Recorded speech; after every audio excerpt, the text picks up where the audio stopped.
Al Qaeda और ISIS जो है ये इतने बड़े आतंकवादी संगठन थे, उनसे किसी की तुलना मैं समझता हूं करना ठीक नहीं है। दूसरी बात यह है कि कांग्रेस अपने भीतर क्यों झांक कर नहीं देखती।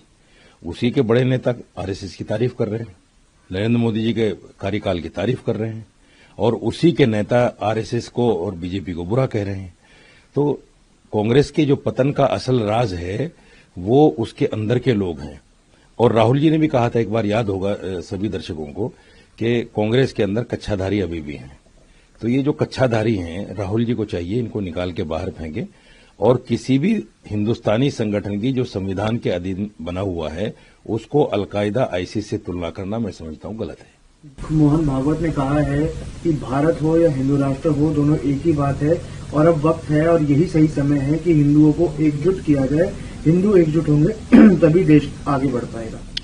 देखिए, भारतीय जनता पार्टी को जितनी सीटें 2014 में मिली, फिर 19 में मिली, मैं समझता हूं इससे ज्यादा संगठित हिंदू हो नहीं सकता। 350 तक सीटें मिल जाना किसी भी एक पार्टी को, वो किसी एक समुदाय के संगठित होने की ही बात है। और रही बात जहां तक हिंदुस्तान के हिंदू राष्ट्र होने की, मैं समझता हूं कि संविधान को जो लोग नकारना चाहते हैं, संविधान पर जो लोग टिप्पणी करना चाहते हैं, उसको खत्म करना चाहते हैं, वो इस तरह की बात करते हैं हिंदू राष्ट्र जैसी। क्योंकि अगर कोई मुसलमान मुस्लिम राष्ट्र की बात करता है तो उस पर कार्रवाई हो जाती है, और हिंदू नेता या मोहन भागवत जी बार बार इसको हिंदू राष्ट्र बोल रहे हैं, उन पर कोई कार्रवाई नहीं हुई।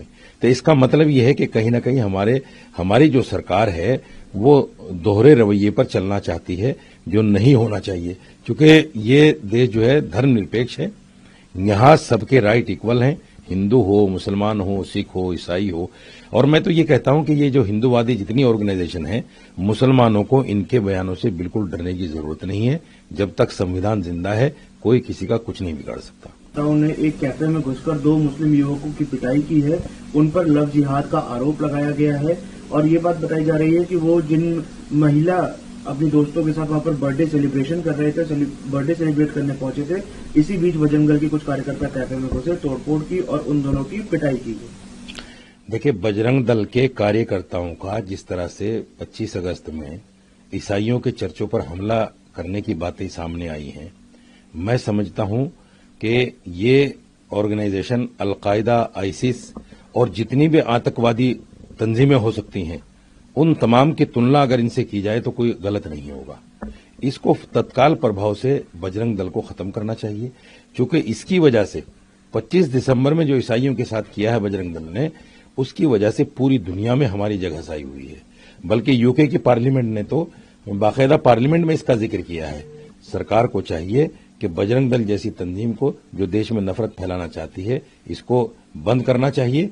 नहीं तो इसके खिलाफ अगर मुसलमान खड़े हो गए तो देश में अनर्थ हो जाएगा।